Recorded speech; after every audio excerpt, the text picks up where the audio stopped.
Hi guys, it's Latoya here with Elevated Standards, and on this channel, we encourage, inspire, and motivate entrepreneurs.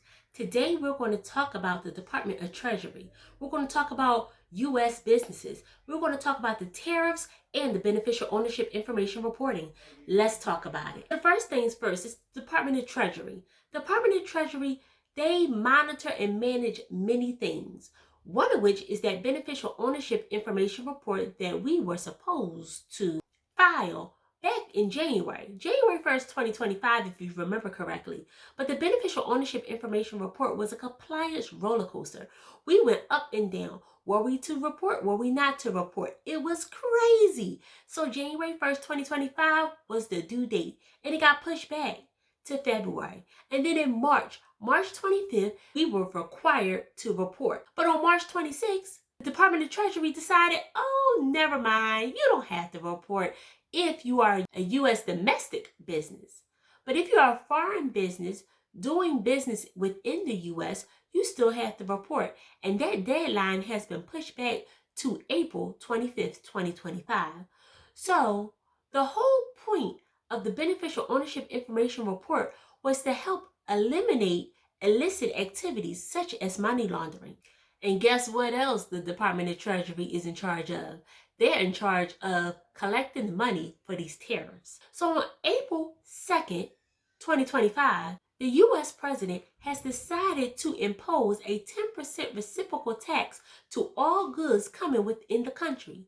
Now, how does all of this impact the U.S. small business? U.S.-based businesses who receive their materials outside of the U.S. to create their products to sell within the U.S. now have to pay more for the material. Are you now looking at your overhead? What's essential? Are your employees? Are the items that you have, materials that you have, and products that you have, are they essential to keep your business running? And if not, will they be eliminated? Service-based businesses may have to compete with companies outside of the U.S. as far as pricing. Whereas we may charge $20 an hour, $30 an hour, or even $40 an hour for a particular service that people will pay for that they need within their business or their company or their lives. A company outside of the U.S. may only charge $5 an hour, $10 an hour. And if that is the case, businesses who are trying to save, find a place and a way to save, may actually go with those businesses outside of the U.S. versus the ones within the U.S. just to save some money. This could be a problem for the U.S. businesses. What are businesses supposed to do? Did you know that there are over 30 million small businesses within the U.S.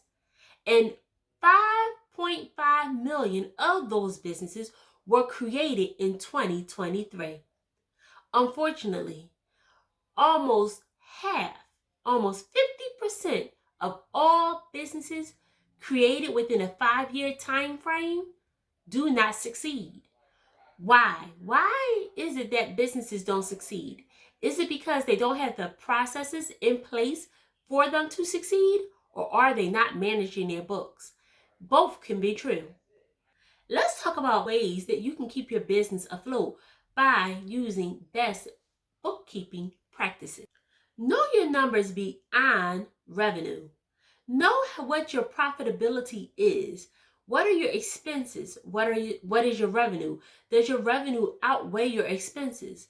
Are you profitable? Knowing what that number is, knowing your numbers beyond revenue is definitely key. And in order to do that, you need to manage what's coming in, what's going out. And is there an area that does not fit? Is there an area that could be eliminated?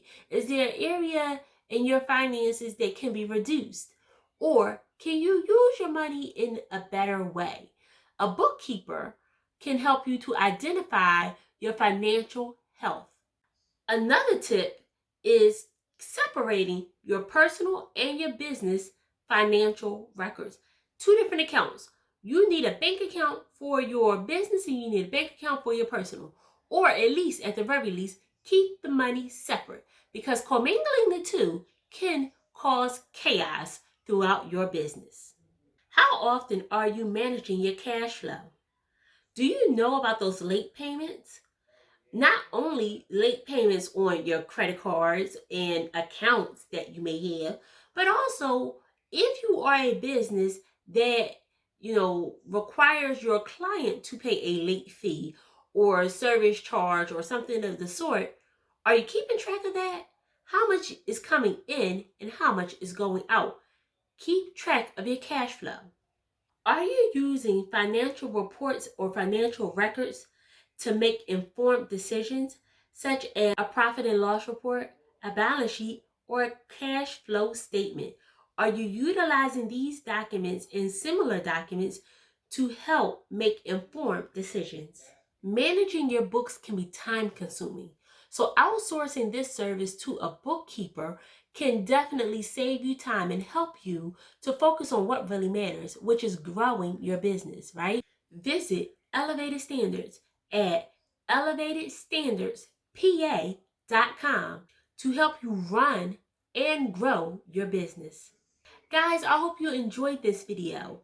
I hope that you found it informative and encouraging and help you motivate yourself to make sure that you're keeping your financials in order so that you can eliminate compliance issues, financial issues, and just issues within your business.